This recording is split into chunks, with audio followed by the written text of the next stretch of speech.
Welcome to Between Two Chairs, Demystifying Commercial Real Estate, the podcast that brings you the latest insights and trends on the South Florida commercial real estate market, with your hosts, Fernando Arencibia Jr. and Jennifer Woolman. In each episode, we dive into the world of commercial real estate and break down complex concepts to make them accessible for everyone. Whether you're a real estate professional, a curious investor, or just interested in the South Florida market in general, Between Two Chairs is the podcast for you. So pull up a chair and join us.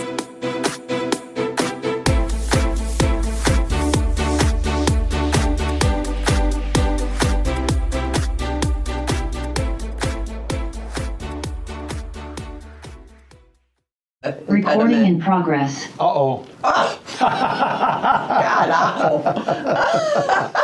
That stays in the podcast. Okay, here we go. Perfect timing. It's just perfect timing. It's so sad that you and I don't have any fun doing what we do. Yeah, exactly. If it's not fun, as That's Emily right. says, then it's not worth doing. That is not worth doing. So let's get started. In a previous episode, we covered a lot of information about international real estate on a global scale, obviously, not only in the United States with a focus on Miami, but kind of overall how the international real estate community works, et cetera, with the FIABC Congress, also known as the International Real Estate Federation. And we touched on the importance of the agent and investor understanding the broad international picture, but really having a hyper-local focus when it comes to the time to make decisions. So in this episode, we thought we would take a deeper dive into the international data and information specific to South Florida, because we are, a super international area. We're heavily affected by what happens, especially in Central and South America and the Caribbean. So we thought that we would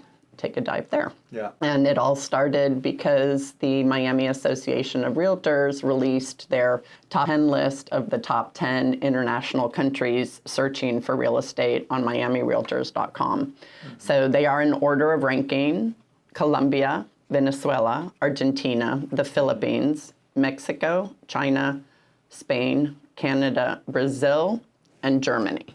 So those were the ones that were searching the most for real estate in the month of May, because we're always a month behind in the MLS. But are there any on there that surprise you?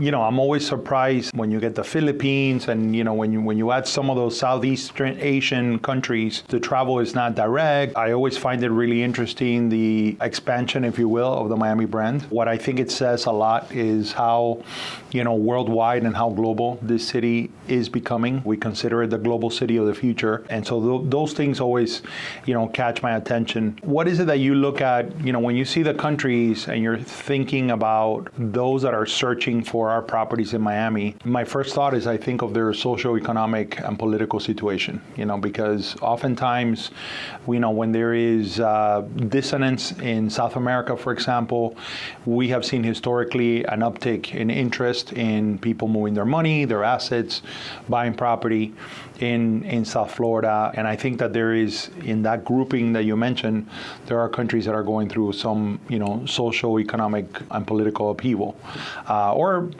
just changes. How do you view those lists when you first look at it? There is a little bit of an ebb and flow month to month. Mm-hmm.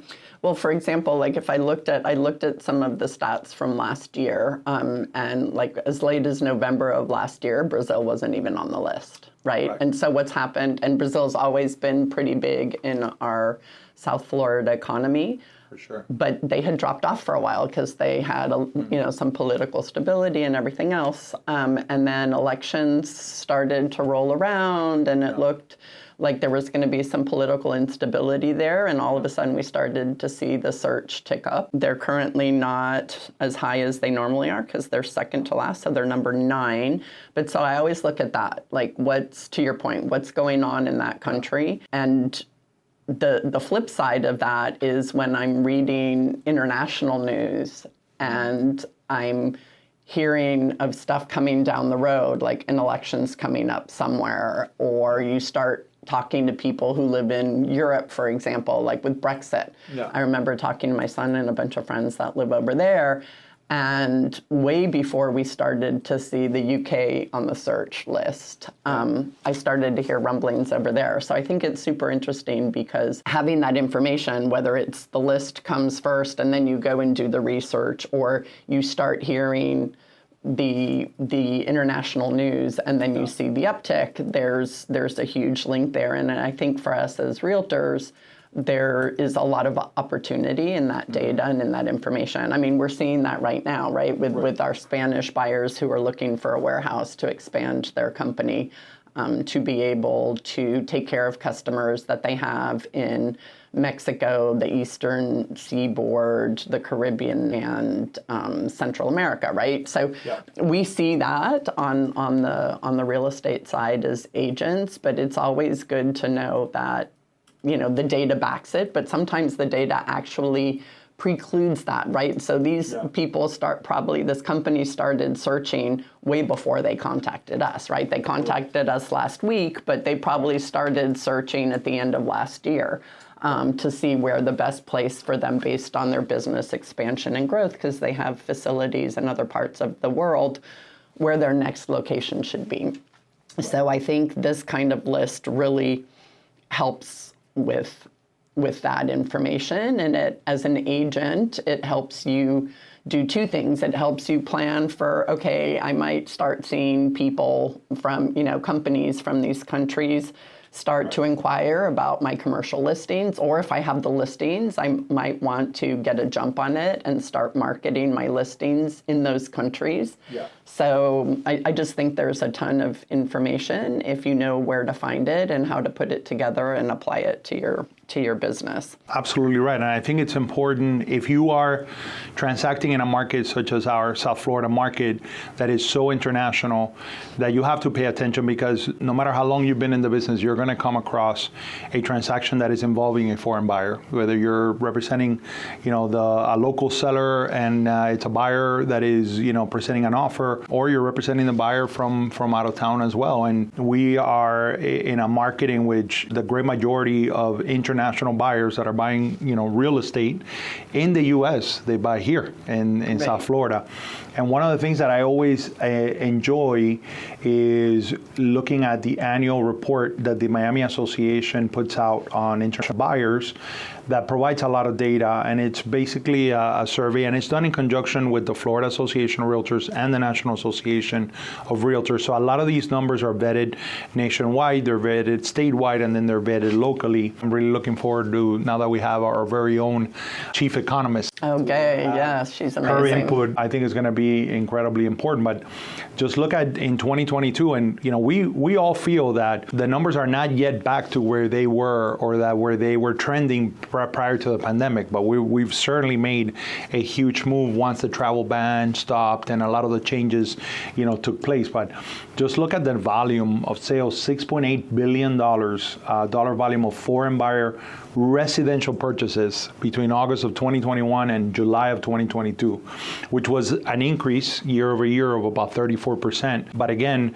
there's still a lot of room, because I think a lot of those foreign buyers are still, coming in. Now, what I find interesting is when I see this report is that we still have a lot of foreign buyers that buy commercial real estate, and I've had those experiences. I've sold plenty of multifamily to buyers from Mexico, buyers from Germany, really all over the world. We're showing a property, one of our listings today, to a buyer that is coming from Peru, all cash buyer looking for multifamily investment in North Beach and Miami.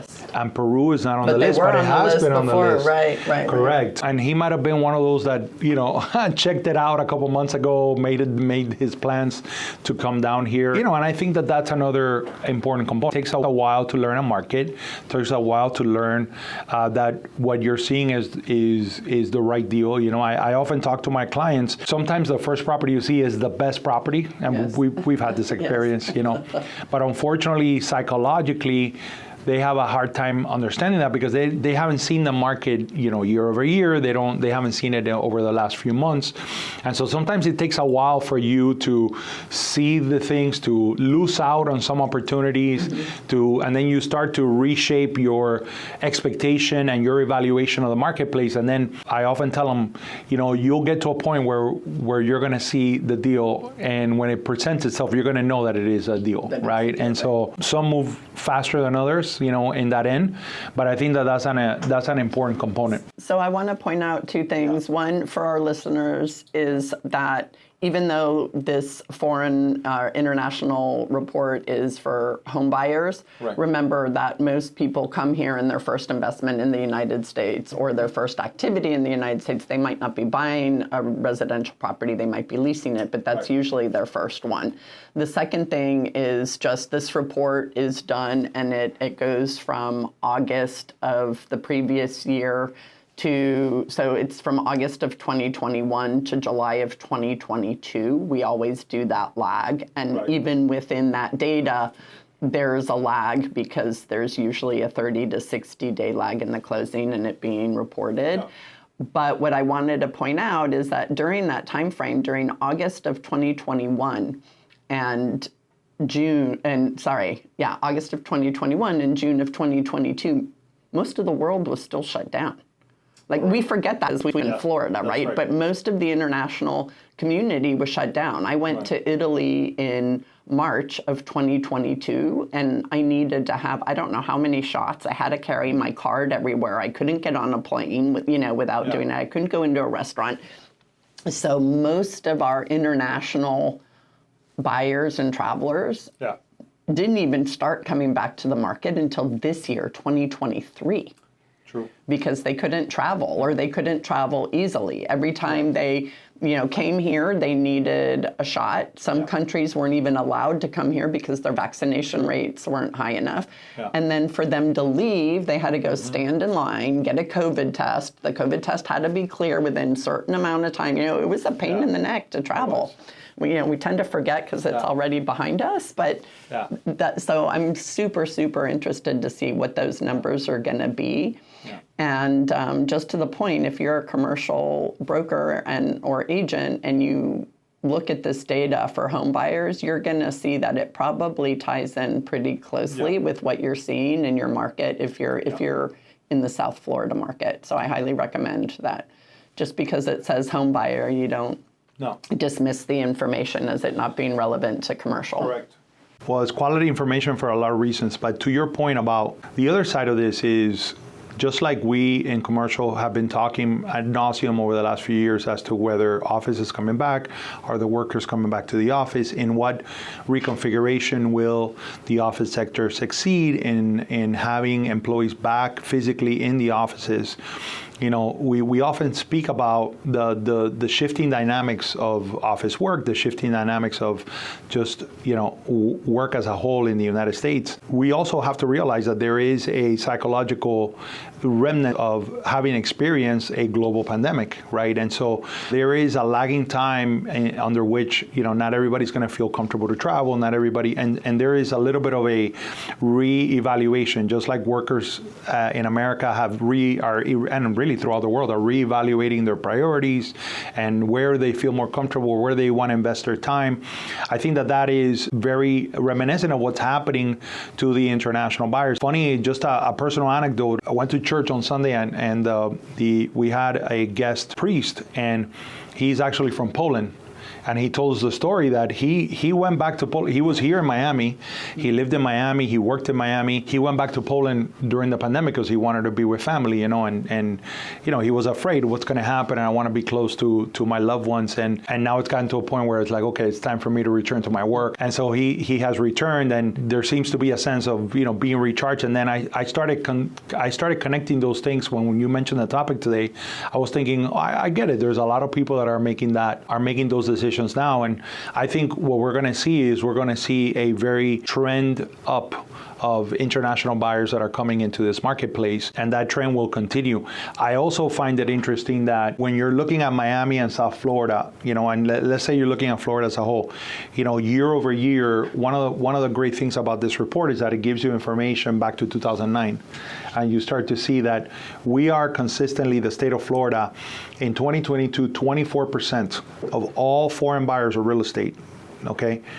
Over the last 14 years, right, we have been number one as a state.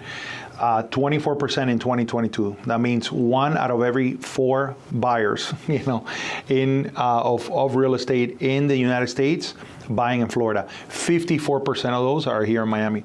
So to your point about this report being residential and all that stuff, this is a very important metric.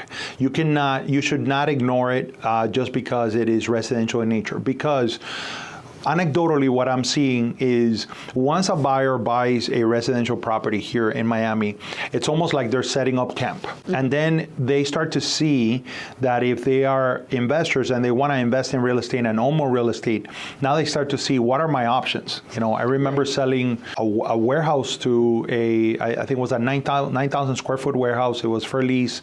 It was divided into 3 bays. It was fully rented. It was to a foreign buyer from Spain. I was representing the seller, and what I found interesting, it was their first foray in commercial real estate anywhere in the world. They owned residential property in Spain, and they were very careful and they were very intentional in their due diligence. They really wanted to understand it, but they just felt that they loved the longevity of the tenancy.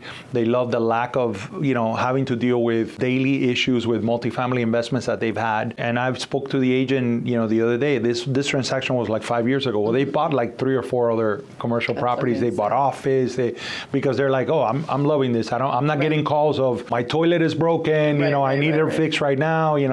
The issues are varied and different. So I think that this data just is predictive of the kind of transactions that you see in commercial later on. And I think it's very important for you to be in tune with it. I agree. And as a tenant rep, my first thought is, okay, well, let's say the people are coming here, and not everybody who buys or rents a condo on Miami Beach is going to be investing in commercial real estate or leasing out office space. But guess what? As a retail tenant rep, I want to know who's coming here, because then I know what kind of retailers I probably, that's part of my demographic, going back to the other information that we put in. Yeah. So I start thinking, okay, and I'll never forget, I remember TK, when she was talking about, she was so surprised the first time that she saw the French being one of the top searching countries. And, they started out at number 10 and they moved to number 3. And from a retail standpoint, guess what? We started to see French bakeries and macaroon shops, and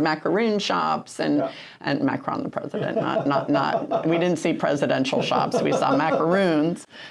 So anyway, so I thought that also super insightful for the tenant rep who looks at this data and then can start figuring out. Think about it. Look at, we have Doralzuela, Westonzuela. So if I start seeing that Venezuela is still a big searching, party, and I see that, and I know that there's a very large Venezuelan demographic in both Doral and in Weston. If I have shops there, I might be looking for, well, what do they have in Venezuela that they might be missing? We always talk about the Torontos or the Todifrios because both you and I lived in Venezuela. So, but if I'm a retailer, if I'm a retail tenant rep or a landlord rep, I want to be looking for, what do we have? We have a ton of arepa places, and you can get arepas from just about any country, anywhere in South Florida. But I might be looking at what don't they have, and they definitely don't have enough. Now that I'm thinking about it, they don't have enough Todifrio bars. Maybe we need a Todifrio bar in Weston. Love to Cocosete. Yes, Cocosete. There we go. The Cocosete. Talk about connectivity, and I think that is such a smart thing to understand, because you can drill down the data specifically by market and understand, okay, where in Miami Beach, for example, and you could say, well, where are the foreign buyers coming into Miami Beach specifically? Where are they congregating? I think that that's an important component. I also like that in the report you get a lot of detailed information, like, for example, where they are buying. If they're buying in the city, in the urban or suburban areas. And then one thing that I think is very important is, in the report, they first start by telling you, well, how many people are visiting, South Florida. So you get you start to compare and contrast year over year the increase in tourism into South Florida from foreign countries. And the reason why that's important is because here's the other thing we know. We know that 61% of foreign buyers visit Florida only 2 times or less before purchasing a property. So if you start to see an uptick, then you start to connect that most likely 61% of that group is, if they're buyers of real estate, they only have to visit once or twice before they buy. I think that's an important dynamic, as well.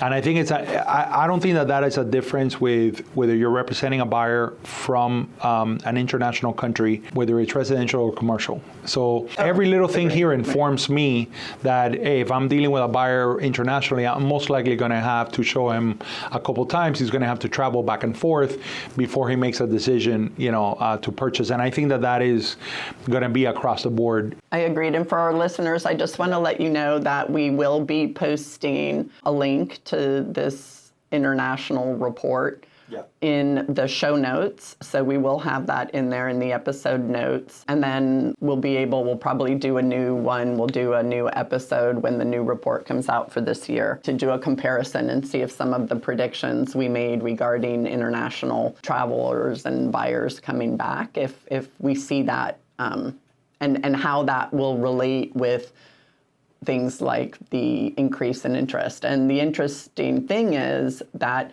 most of these foreign buyers pay cash, so they don't care what the interest rate has gone up to so much in the United States. They might have other issues affecting them in their own country, and the inflation in a lot of the countries that are searching is significantly higher than what is going on in the United States. So, well, let's be honest. In a lot of times, it's about the preservation of capital. It's about the flight capital to safety. They view the market in a very different manner. The goals that they're trying to accomplish are much more than just the cap rate and the return. They know that there is security in the U.S. and that's an important component, and understanding that dynamic of how they're buying the property, why they're buying the properties, and what is the things that makes it important to them. I thought, you mentioned Doral Suela, but I thought Doral was very smart in creating the developers to create an environment that was very similar to the way that people live in Caracas, to create communities, to create security, just because having lived in Caracas, that was always a priority. People wanted to have that security of being in a close community with a security guard and and all that gated community. That's why everything in Doral is gated. Correct, right. And it makes sense. They understood who their target audience really was, and I think that the developers acquiesced. And more high rises too, right? You're way more comfortable living in an apartment building if you're from, other than like New York and some of our big cities here in South America, a lot of people live in the high rises. So the other thing that I think is super interesting is to kind of compare the international market in South Florida, and now more generally in Florida overall, with our domestic market, because they seem, and I think that's one of the reasons why Florida has been doing so well economically, is that they're at opposite ends of the economic ebb and flow, right? So the last couple of years during COVID, we had a huge, it was the first time in a really long time that our national investment was greater than our international investment. So we had more U.S. investors investing in South Florida in general and in Florida overall than we have had in, I don't know if I can say decades, but in a very, very long time.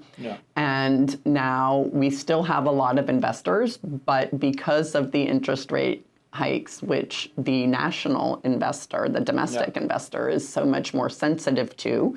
Now we have the foreign market coming in and helping keep our prices higher. So I think that's another reason why we're not seeing as much of an impact on our overall real estate market as the rest of the national market is. So I think that's one point. The other point is you mentioned a word about comfort, and we've talked about this before. We talked about it when in the FIABC episode where you interviewed Jeb Bush, is because South Florida is so incredibly diverse, people automatically feel comfortable here when they're from other countries.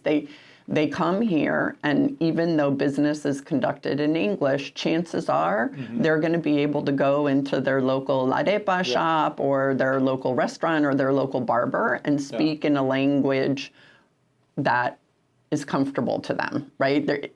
And you can hear this. To add to that, this is one of the things that we discussed at FIABC is, so 54% of Miami's labor force is foreign-born. Right. It's multicultural, drawn from over 100 countries.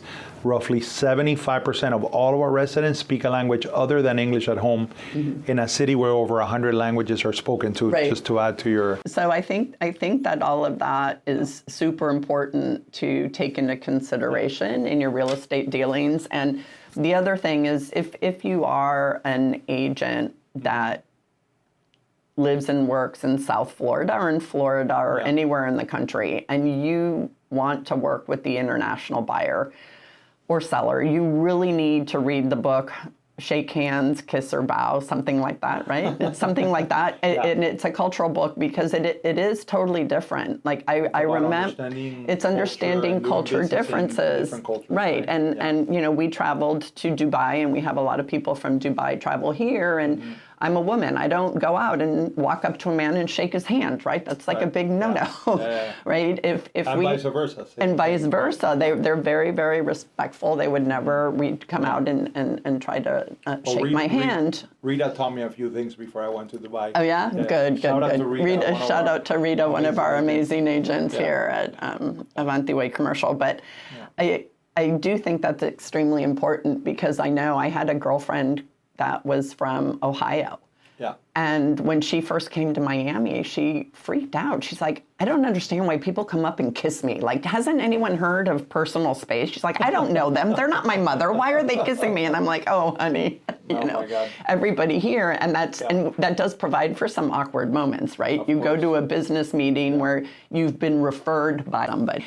And so you're like, is this a shake hand or a kiss kind of moment? And there's the lean in and then the hand jutting out or the hand jutting out and the person leaning in. Right. So I think that book it's a fast read. It's a fun read. It's quite an old book, and I'm sure I butchered the, we'll put that in the link too. We'll put that in the episode notes too with the correct name. But I also think it's important to, and I want to ask your mindset about this, because oftentimes when we list a property for sale, value is in the eye of the beholder, right? There are some things that are intrinsic to the property, but you might have somebody that is looking at it as a quick flip. Somebody might be looking at it long term. Somebody is looking at it as an owner-occupied versus an investment.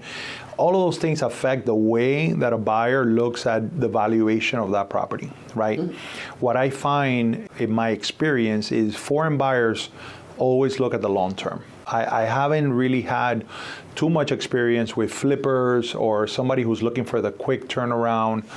Most of my experience with foreign buyers has been that they're looking at the long term. They're first and foremost understanding that their asset and their funds and the monies that they're bringing in are going to be safe.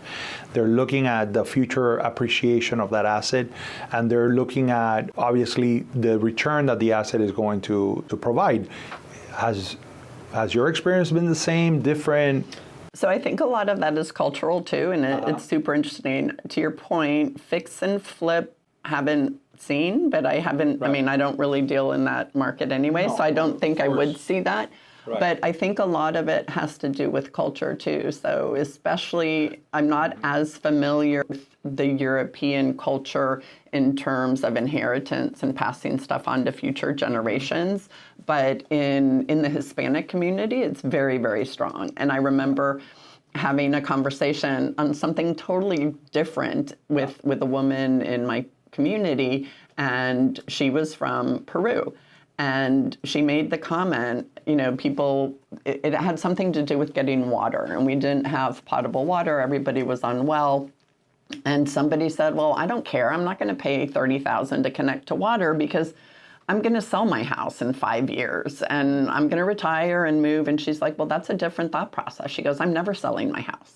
My house is going to get passed on to my kids, and my kids are going to pass it on to their kids. They might sell it, but whatever they buy there. So I think that goes back to the cultural. And understanding that a lot of people, I mean, commercial in general tends to be much longer buy and hold periods anyway. Correct. And if you're building a business or expanding a business from your country and you're bringing it here, chances are that entire business is going to be passed on to your children and to your children's children. So that's an asset. That's part of the business. So the culture is almost like, well, we're not going to sell because it's going to be my kid's decision to decide. But let me throw another curveball to this discussion, which is that we sometimes take for granted in the United States how easy it is to get leverage on a property, how easy it is to get debt on a property, and whether you're buying residential or commercial. I mean, the idea that you could go to a bank and say, lend me 90% of the money that I need to buy this property. Right. You look at my credit report, you look at my income, and we are able to complete this transaction. And I'm putting 10% and you're putting 90 is completely, it's like a crazy concept in Latin America, for example, where it is very difficult. And because of the barrier to entry is so high, I believe that once you have been able to acquire land and own a property in Latin America, you always consider that to be a very long-term hold, right? Because it's not like I'm going to be able to sell it and buy another, and you know that it doesn't become as transactional, and it does provide a certain level of status, a certain level of safety, a certain level of economic growth, wealth creation, all those things. So I think that mindset, especially because they're coming here, they're buying cash because that's their expectation, right? And so I think that also plays into it, is this idea that now I'm a foreign buyer. I bought a place in America. I have a little piece of land in America, whether it's 7,500 square foot lot on a single family home, whatever it is, but I have now, a place in America. And that is not something that they would easily part with, because to your point, they would love to be able to leave that to their kids as well, and to have that continuity. And so I think that adds to the dynamic. I've had sellers who are concerned about, well, how is it when you sell to, a foreign buyer? Is it a little different? And of course, there are certain things. There's FIRPTA rules. There are things that we have to follow. It doesn't add too much complexity unless they're getting loans, which, there are foreign buyer, investment loans out there and all stuff. So that would definitely add to it. But overall, it's a captive audience. I agree. And I think the Association of Realtors across the board do a really good job. So I do want to just throw out a ton of quick resources. Again, we will provide links in the chat, but not in the chat, in the episode notes. See, I'm getting my social media and my podcast and my Zoom all mixed up. I do think that the associations have done a really good job at providing resources. So if you aren't familiar with working with international buyers, there's a ton of information. The National Association of Realtors has Global Thursdays, where every Thursday at 3 p.m. they travel, and I put that in air quotes, to a different country via Zoom, and you can sign up for those and learn about the specific country. In July, there are a lot of countries in South America, so if you're from Florida and sell real estate in Florida, you might want to tune into a couple of those and see if you get any value from it. Full disclosure, I haven't been to one yet. I did sign up for one later today, but if you want to get to learn a little bit more about that country, attend that. The Miami Realtors has our Global Congress, which happens in November before, it's usually the week or 4 days right before NAR's National Association of Realtors Convention. So keep an eye out for that, and we get a lot of delegates from all over the world that come to that. And then in terms of listings, so I love throwing this out here because people are like, well, you're a commercial agent. Why do you belong to the Association of Realtors? You don't need to be a realtor. The only thing I got getting my realtor's exam, the only useful piece of information as a commercial realtor is 43560, which that's how many square feet are in an acre. So, and I'm here to tell you there's just so much information. And if you are a landlord rep or a seller rep or a buyer, we have, as an association, we have a ton of international platforms where your properties can be listed. And we've seen this ourselves, where we have a medical building that we got. The owners of this medical building are from a different country. They had it with a big global branded brokerage that is an amazing brokerage, but the size of the suites weren't something that was being found by the people looking. And so we took the listing, we put it on the MLS, and we've had more success in 3 weeks than, and they tell us we've had more success and more activity in the building in 3 weeks than we had in a full year. And it's because we have these listing platforms. So we have the international MLS, the Global Property Exchange, and Proxio. Those are all listing platforms. We also, in Miami, syndicate all of our commercial listings to over 245 other associations, because we have agreements with those associations that are in 70 different countries. And we also feed into the Beacon Council's website and several, for example, Doral City website. So if you need, City of Coral Gables, a ton of the cities have their own portals. So the fact that we're throwing all of this information out there on a global scale, I think is of huge value, not only to buyers and potential tenants, but if you're a seller, having your listing exposed to that big of an audience. And then, well, and can I throw a couple things to your all right, it's over, guys. Thank you for joining us. No, I think it's important you have over 1.5 million members in the National Association of Realtors, over 238,000 members in Florida Association of Realtors, over 60,000 members in Miami Association of Realtors. You get a lot of data out of that membership, right? You get a lot of research. You get a complete understanding of the marketplace. And there is a symbiotic relationship between commercial and residential. And there is a lot of great commercial research that comes out of the National Association of Realtors. For me, I think it's very important. If you are any kind of practitioner, professional, you are an entrepreneur, you got to also consider that if you're only looking at pieces of data from the same sources, you're looking at the information that everybody else is looking at. And so you tend to then become a regurgitating machine of that information, but you never get to see another angle that maybe gives you a perspective that will provide an opportunity for business growth, will provide a venue for a new stream of income or a new way to grow your business.